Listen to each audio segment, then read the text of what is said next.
प्यारे विद्यार्थियों, आज हम कृतिका भाग 1 का पाठ 2 मेरे संग की औरतें संस्मरण का सारांश ग्राफिक के साथ बताने जा रहे हैं, जिससे आप लोगों को समझने में आसानी होगी, जिसकी लेखिका मृदुला गर्ग जी हैं।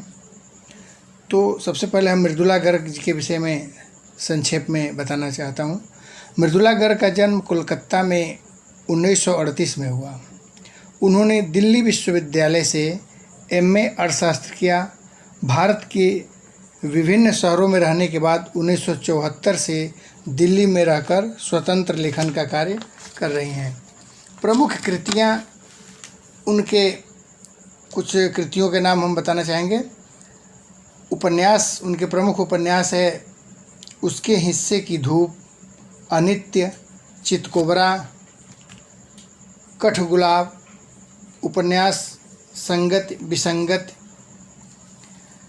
2 खंड में संपूर्ण कहानियों का जो संग्रह है संगत विसंगत, ये 2 खंडों में है। इसमें समस्त कहानियाँ इनके द्वारा लिखी गई, संग्रहित की गई है, संकलित।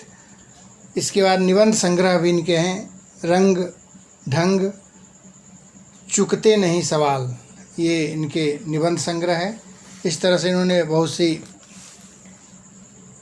कहानी और उपन्यास तथा निबंध की रचना इन्होंने किया है। ये जो हम लोग पढ़ने जा रहे हैं मृदुला गर्ग की, ये एक संस्मरणात्मक गद्य है, संस्मरण है। अपने परिवार के विषय में बता रही है, किस तरह से इनके परिवार में कौन कौन से लोग थे, उनका स्वभाव कैसा था, इनका स्वभाव कैसा था, इत्यादि के विषय में वो बता रही है। इसमें लेखिका ने अपने परिवार की औरतों के व्यक्तित्व और स्वभाव पर प्रकाश डालने का प्रयास किया है। पारिवारिक परंपराओं का निर्वाह करते हुए भी लीक से हटकर जीवन जिया जा सकता है। इसका स्पष्ट एग्जाम्पल इन्होंने अपनी नानी का दे करके बताया है कि इनकी नानी कह रही है कि नानी की कहानी, नानी से कहानी तो हमने नहीं सुना था, पर नानी की कहानी हमने अवश्य सुना था। लेखिका की नानी के बारे में जो समझ सकी थी वह इस प्रकार थी कि वह एक परंपरावादी, अनपढ़ और पर्दानशी महिला थी। पर्दानशी माने पर्दा करने वाली। उनका विवाह एक ऐसे व्यक्ति से हुआ जो विलायती संस्कृति से बहुत ज़्यादा प्रभावित था, अर्थात इनके नाना जी। पति कैम्ब्रिज विश्वविद्यालय, इनके नाना जी कैम्ब्रिज विश्वविद्यालय से बैरिस्ट्री पढ़ करके लौटे थे और रहन सहन में पूरी तरह से अंग्रेज की भांति थे, पर नानी पर इनका कोई असर नहीं हुआ। नानी ने मौत को करीब पाकर, जब देखी कि मौत हमारे बहुत करीब आ गया है, अब मरने वाली जब थी, तो उन्होंने यह कह करके प्रसिद्ध क्रांतिकारी उस समय के थे प्यारेलाल शर्मा को बुलवाया। जबकि जीवन भर पर्दा करने वाली महिला थी, अचानक जब दूसरे किसी पुरुष को बुलाई तो सबको आश्चर्य हुआ। वो अपनी बेटी की शादी किसी साहब से न करवाकर आज़ादी के सिपाही से करवाना चाहती है, जो स्वतंत्रता आंदोलन में भाग लेता हो, स्वतंत्रता आंदोलन के लिए लड़ाई अंग्रेज़ों के खिलाफ लड़ता हो। ऐसे लड़के के लिए वो अपनी पुत्री के पति के रूप में चुनना चाहिए, इसलिए प्यारेलाल को बुलाई। इनकी इच्छा के अनुमान लगाना मुश्किल ही नहीं, विचारों के स्तर पर अपने पति से वो भिन्न आज़ाद की विचार वाली महिला थी। पर इस तरह की बातें जब प्यारेलाल को बुलाई तो नाना जी ने बुलवा दिया और उन्हें समझाई।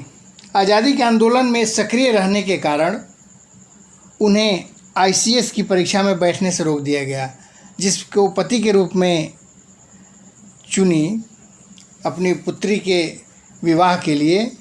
वो एक क्रांतिकारी थे, उन्हें आईसीएस की परीक्षा में बैठने से रोक दिया गया था क्योंकि ये अंग्रेज़ों के खिलाफ आंदोलन कर रहे थे। लेखिका की माँ दुबली पतली नाजुक थी। अपनी माँ के विषय में बता रही हैं कि मेरी माँ बड़ी ही दुबली पतली और नाजुक थी। खादी की साड़ी जब पहनती थी तो बड़ी मुश्किल से वो संभाल पाती थी। लेखिका के पिता के पास कोई पुश्तैनी धन भी नहीं था, क्योंकि क्रांतिकारी थे। क्रांतिकारी फक्कड़ ही होते हैं, उन्हें धन दौलत न देख करके केवल आज़ादी, भारत को आज़ाद दिलाने का जुनून उनके ऊपर सवार रहता है। लेकिन माँ की ईमानदारी, सुंदरता और साहबी खानदान, बड़े लोगों का खानदान से थी। इनके पिताजी अर्थात इनके नाना जी बहुत बड़े साहब थे, अधिकारी थे, तो रुतबा उस तरह का था। ठाट बाट में रहने वाली इनकी माता थी। निष्पक्ष और गैर दुनियादार भी थी। उनकी केवल सलाह भर ली जाती थी। जहाँ पर विवाह हुआ इनकी माता का, कह रही हैं, उस परिवार में इनसे काम करने के लिए कुछ नहीं कहा जाता था, केवल इनसे सलाह लिया जाता था कि कौन सा कोई भी बड़ा कार्य होता था तो इनसे मशवरा सलाह अवश्य ले लिया जाता था और वो जैसा कहती वैसा ही किया जाता था। लेखिका कह रही है कि मेरी माँ भारतीय माँ जैसी नहीं थी। जैसे भारत की माताएं थी, अपने बच्चों के प्रति लाड प्यार करना, संभालना, ये सब कह रहे कि उनके अंदर नहीं था। बच्चों को खान पान में भी अधिक रुचि नहीं लेती थी कि बच्चे क्या खा रहे हैं, नहीं खा रहे हैं। बता रही लेखिका कि केवल मेरे पिताजी माँ की भूमिका वो पूरा निभाते थे। पिता ही माँ के रूप में कार्य करते थे। माता क्या करती थी, आगे बता रही हैं लेखिका कि पढ़ने और संगीत सुनने का उनको बहुत शौक़ था। वो पढ़ती रहती थी या संगीत सुनती रहती थी। लेकिन उनकी खासियत भी बहुत बड़ी थी, जिसको घर के लोग भी और बाहर के उनके दोस्त मित्र भी बड़े सम्मान देते थे। पहला था कि वो कभी झूठ नहीं बोलती थी। लेखिका की माँ कभी झूठ नहीं बोलती थी, तथा कोई गोपनीय बात है, कोई गुप्त रखने वाली बात है तो उसे किसी के सामने प्रकट भी नहीं करती थी। ये दो विशेषता उनकी बहुत बड़ी थी, जिसके कारण सभी लोग उनका आदर करते थे। उन्होंने लेखिका की माँ के लिए अब उनकी एक परदादी थी जो बहुत ही बूढ़ी थी, परंतु वह भी उनका ख्याल और उनके विचार अलग थे। उनके विषय में गांव वालों के, आस पड़ोस वालों के विचार भी अलग थे। ऐसा लोग मानते थे कि जो ईश्वर से ये प्रार्थना करती है वो प्रार्थना पूरा हो जाता है। तो उन्होंने जब लेखिका की माँ को बच्चा होने वाला था, उस समय वो जा कर के उनकी परदादी मंदिर में मन्नत मांगी भगवान से कि मुझे पुत्री ही चाहिए। ईश्वर ने उनकी प्रार्थना को इस प्रकार सुना कि एक क्या 5-5 लड़कियों की लाइन लग गई। लेखिका 5 बहन थी। यह उनके विषय में प्रसिद्ध था ही कि वो जो ईश्वर से मांगती है वो मिल जाता है। यह भी एक परंपरा से, लीक से हट करके चलने वाली परदादी। सभी लोग पुत्र की प्राप्ति की इच्छा रखते हैं, परंतु ये पुत्री की इच्छा की ईश्वर के सामने जाकर। लेखिका की माँ का प्रभाव इतना, माँ जी उसको कहते थे, परदादी को लेखिका माँ जी कहा करती थी और सभी लोग उनको माँ जी कहा करते थे। तो जो भी इस पुस्तक में माँ जी शब्द आया है वो परदादी के लिए प्रयोग किया गया है। इतना अधिक था कि एक चोर की घटना उन्हें स्मरण आता है, जो लोगों इनकी माँ और इनके पिताजी ने बताया था दादी के विषय में कि एक बार चोर उनके घर में घुस गया। घर के सभी लोग किसी शादी विवाह के में गए थे। घर में केवल औरतें ही औरतें थी, वो भी एक दूसरे जगह इकट्ठा होकर के घर के उस हवेली के किसी दूसरे कमरे में इकट्ठा होकर के नृत्य संगीत कर रही थी। और इस वजह से इनकी जो दादी थी वो उस शोर शराबा से बचने के लिए दूसरे कमरे में जाकर सो गई। चोर सेंध मार करके दीवार में छेद करके इन्हीं के कमरे में घुसा। तो चूँकि बुढ़ापे में नींद कम लगती है, दादी उठ गई और उन्हें प्यास लगा हुआ था। उस चोर से ही बोली कि जाओ इस लोटे में पानी भर करके लाना और अच्छे से छान करके पानी को कुएं से लेकर के आना। चोर गया, कुएं से पानी लेकर के आया छान कर। उस एक लोटे पानी से आधा अपने पी और आधा उस चोर को पिलाई और पिला करके बोली कि अब तुम हमारे पुत्र हुए, क्योंकि आधा पानी मैंने पिया आधा तुमने पिया, इस वजह से अब तुम हमारे पुत्र की तरह हुए। अब तुम ये सब चोरी छोड़ दो और खेती बाड़ी क्यों नहीं करते। तो ऐसा प्रभाव पड़ा उनकी दादी का कि वो खेती बाड़ी करने लगा और कृषि कार्य में जुड़ गया। कभी उसके बाद चोरी वो नहीं किया। तो ये इनकी बड़ा दिलचस्प कहानी है लेखिका की। 1947 में जब भारत आज़ाद हुआ तब लेखिका को टाइफाइड हो गया था, इसलिए वो दिल्ली में जो प्रोग्राम होता है उस अवसर पर वो नहीं जा सकी। तो घर में ही कह रही है कि मैं बहुत रोई।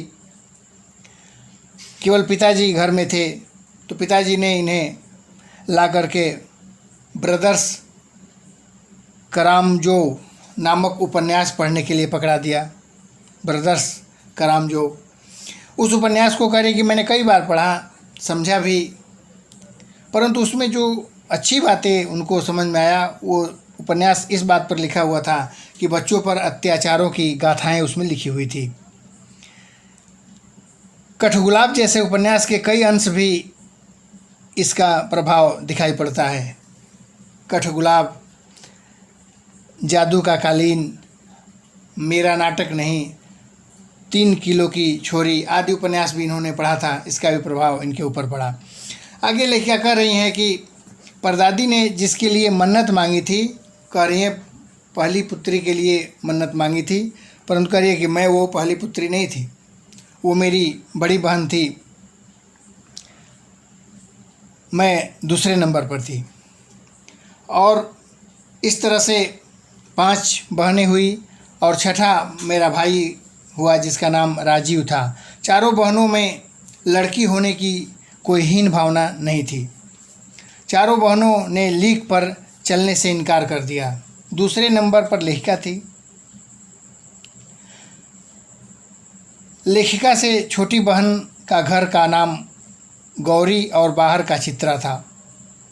उससे छोटी रेणु यानी अचला थी। लेखिका का भाई हिंदी में और अचला अंग्रेजी में लेखन क्षेत्र से जुड़ी। लेखिका की जो लेखिका से छोटी बहन थी जिसका नाम रेणु था, वो स्वभाव की विचित्र थी। वह स्कूल से वापसी में गाड़ी में बैठने से इनकार कर देती थी। उनका सोचना था कि थोड़ा सा रास्ता गाड़ी में बैठ कर तय करना अपने आप को बड़ा दिखाना है, सामंतशाही दिखाना है, इसलिए वो गाड़ी में नहीं बैठती, वो पैदल आती थी। इसी तरह जब वो बीए की परीक्षा देने के लिए कहा जा गया तो बोली कि मैं परीक्षा नहीं दूंगी, मैं बीए ग्रेजुएशन की एग्ज़ाम नहीं दूंगी। अड़ गई। पूछती कि मुझे बताओ कि परीक्षा देने का क्या फ़ायदा है। सभी ने अपने अपने तर्क से दिए, समझाए, परंतु कोई उसे समझा नहीं पाया। तब अंत में पिताजी ने अपना आदेश दिया कि ये मेरा आदेश है, तुम्हें एग्ज़ाम देना ही होगा। तब वह विवश होकर के एग्ज़ाम दी। जैसे तैसे करके बीए पास तो कर लिया। सच बोलने में वह माँ से भी 2 कदम आगे थी, ऐसा बता रहे अपने से छोटी बहन रेणु के विषय में। एक बार बचपन में जनरल मिथैया को पत्र लेकर के उसका फ़ोटो मंगवा लिया। तीसरी बहन चित्रा भी दबंग किस्म की थी। स्वयं पढ़ने में कम तथा औरों को पढ़ाने में अधिक रुचि रखती थी। यही कारण था कि उसके जो शिष्य थे, उनके शिष्य ही उससे अधिक नंबर ला देते थे और इसका बस किसी तरह से पास हो जाती थी। कम नंबर मिलते थे। उनके चेले जो थे, शिष्य जो उनसे पढ़ते थे, वो अच्छे नंबर ला देते थे, क्योंकि दूसरे को पढ़ाने में इनका ज़्यादा मन लगता था। शादी के समय भी उसने एक नज़र में लड़का पसंद कर लिया और ऐलान कर दिया कि शादी करेगी तो इसी लड़के से करेगी, और यह बात लड़के को भी बता दिया। जो एक बार ठान लेती है वो उसे करके ही मानती है, दम लेती है। इसलिए लड़के ने भी जब सुना कि यह जिद्दी लड़की है, एक बार जब ठान लेती है उसे अवश्य पूरा करती है, तो वह भी सरेंडर कर गया, तैयार हो गया शादी के लिए। फिर सबसे छोटी बहन अचला ने ठीक से पढ़ाई लिखाई करके पिता की आज्ञा अनुसार शादी की। जो सबसे छोटी बहन थी जिसका नाम अचला था, वो ठीक ठाक से पढ़ाई की और पिता के अनुरूप वो शादी की, जैसा वो कहे। ऐसा लग रहा था कि वो पूरी लीक पर चल रही है, जैसा परंपरा था नानी के समय से, दादी के समय से, उस परंपरा पर चल रही है। परंतु 30 वर्ष की उम्र आते आते उसके अंदर भी लिखने का शौक़ जग गया। वह पत्रकारिता और शास्त्र की छात्र थी, पत्रकारिता की थी और अर्थशास्त्र से पढ़ाई होने के बाद भी लेखन के क्षेत्र में आई। और विवाह और गृहस्थी के परंपरागत तरीके को सबने निभाया। सभी बहनें पढ़ी लिखी थी और इसमें से 3 लेखिका ही हुई और एक भाई, लेकिन सब अपने गृहस्थी और परंपरा को निभाते हुए लेखन का कार्य करती रही। घर के भीतर रहकर भी अपनी मर्जी से जीवन जिया जा सकता है, ऐसा सोचना था लेखिका का। लेखिका विवाह के पश्चात जब विवाह हुआ लेखिका का, तो 2 जगह का वर्णन इन्होंने किया है। सबसे पहले बताइए कि डालमिया नगर जो बिहार में है, वहाँ वो औरतें इतनी पर्दा करती थी कि वो अपने पति के साथ भी पिक्चर देखने नहीं जाती, अगर जाती भी तो उससे दूर बैठती सीट पर। इस तरह की मानसिकता की औरतें वहाँ थी। उनके अंदर बहुत बड़ा परिवर्तन लेखिका ने किया। उनकी मानसिकता को ऐसे बदला, ऐसा उन्हें ट्रेंड किया, ऐसा उन्हें समझाया, उनके अंदर उस पुरानी परंपराओं को इस तरह से समाप्त किया कि 4 वर्ष में ही वो इनके साथ एकत्र होने लगी और नाटक इत्यादि करने लगी। कुछ ही वर्षों में उन्होंने नाटक आरंभ करवाया और 4 वर्ष तक नाटक करने के बाद जो धन एकत्र होता था, उन्हीं औरतों को जो पर्दा करती थी, अपने पति के साथ भी बाहर नहीं निकलना चाहती थी, नहीं घूमती थी, उन लोगों को इस तरह से उन्होंने ट्रेनिंग दिया, इस तरह से समझाया कि वो उनके साथ नाटक करने को राज़ी हो गई और नाटक से जो धन अर्जन होता था उसे अकाल राहत कोष में दे देती थी। बाद में लेखिका बता रही है कि कर्नाटक गई, एक छोटे से कस्बे बागलकोट में रही। उसने अपने बलबूते पर, वहाँ पर प्राइमरी स्कूल नहीं था, पढ़ाई के लिए कोई व्यवस्था नहीं थी, तब वहाँ के बच्चे जो स्कूल जाने की उम्र में पहुँच गए, इनके बच्चे भी 2 थे, वो भी अब पढ़ने जाने की उम्र में थे, तो उनके लिए भी चिंतित होना था। लेकिन वहाँ कोई ढंग का विद्यालय नहीं था, ढंग का मतलब अच्छा कोई विद्यालय नहीं था। वहाँ पर विद्यालय खोलने के नाम पर कैथोलिक बिशप से बात की, पर उन्होंने कहा कि पहले आश्वस्त करो कि आजीवन ये चलता रहेगा, विद्यालय बंद नहीं होगा। तो कहीं ऐसा कैसे हम कह सकते हैं कि आजीवन चलता रहेगा। इस तरह से उनसे बहस भी की। बाद में स्वयं अंग्रेजी, हिंदी और कन्नड़ 3 भाषाओं वाला विद्यालय, प्राइमरी विद्यालय स्कूल खोलेंगी और कर्नाटक सरकार से मान्यता भी दिलवाई। स्कूल खोली जिसमें हिंदी, कन्नड़ और अंग्रेजी 3 भाषाओं को पढ़ाया जाता था, प्राइमरी विद्यालय था। कर्नाटक सरकार से मान्यता दिलाई। उसने अपने बलबूते पर एक प्राइमरी विद्यालय खोल दिया और अन्य अफसरों के भी बच्चे उस विद्यालय में आकर के पढ़ते थे। तो इस तरह से लेखिका ने बड़े अभूतपूर्व परिवर्तन 2 जगह किया। एक डालमिया नगर बिहार में, जो औरतें इतना पर्दा करती थी कि उस समय अपने पति के साथ भी जाना उचित नहीं समझती थी, उनको इस तरह से बनाया कि वो खड़ी होकर नाटक में प्रतिभागी बनने लगी। और दूसरा कर्नाटक का छोटा सा कस्बा बागलकोट, वहाँ पर विद्यालय न होने की वजह से वहाँ के बच्चे पढ़ नहीं पाते थे, वहाँ के अधिकारी के बच्चे भी नहीं पढ़ पाते थे। वहाँ विद्यालय खुलवाया और बच्चों के पढ़ने की व्यवस्था करवाई। अब वो अपने छोटी बहन के रेणु के विषय, स्वभाव के विषय में भी आगे बताते हुए कह रही है कि एक बार की घटना उन्हें याद आता है। दिल्ली में चूँकि रहती थी वो, 1950 के अंतिम दौर में 9 इंच तक तेज़ बारिश हुई, अर्थात मूसलाधार बारिश हुई दिल्ली में। और दिल्ली में बता रही है कि जब बारिश होता है तो सड़कों पर पानी भर जाता है, निकलने की उचित व्यवस्था नहीं था। तत्कालीन समय में चारों तरफ पानी भर गया था। सबने समझाया उस रेणु बहन को कि आज विद्यालय बंद होगा, तुम्हारा कॉलेज बंद होगा, लेकिन वो एक की नहीं सुनी। क्यों बंद होगा, क्या कारण होगा बंद होने का, नहीं मानी और पैदल ही निकल पड़ी उस पानी में। गई तो विद्यालय बंद था, गार्ड ने बताया कि विद्यालय तो बंद है आज बारिश की वजह से, तो फिर वो वैसे ही लौट आई। तो इस तरह की वो स्वभाव की थी। उसके स्वभाव के विषय में बता रही है लेखिका कि स्कूल ने मना कर दिया कि बंद है, नहीं मानी। अपनी धुन की पक्की होने के कारण 2 मील पैदल चल कर गई और फिर उतना ही पैदल चल कर के वापस भी आई क्योंकि स्कूल बंद था। रेणु का अकेले स्कूल जाने की धुन और उससे उत्पन्न रोमांच कितना एकांकी और मज़ेदार रहा होगा, ये सोच रही है कि अकेले गई और कितनी धुन की पक्की है, जो करना है उसे करना है। इस तरह का जुनून होना चाहिए स्टूडेंट के अंदर, विद्यार्थियों के अंदर, कि हमें जो कार्य करने हैं उसमें ज़रा भी लापरवाही न हो, कोताही न हो।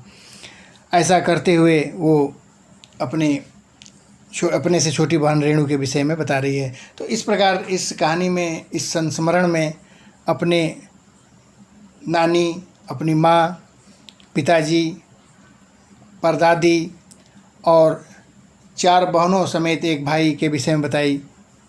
उनके भाई हिंदी में ही वो भी लिखना प्रारंभ किया था, वो भी हिंदी का लेखक, और 3 बहनें, ये सब, और उनका किस तरह का स्वभाव था ये बताई है इसमें। अगर किसी भी तरह की समस्या हो तो निश्चित रूप से कमेंट बॉक्स में लिखें, उसे अवश्य दूर करने का प्रयास किया जाएगा।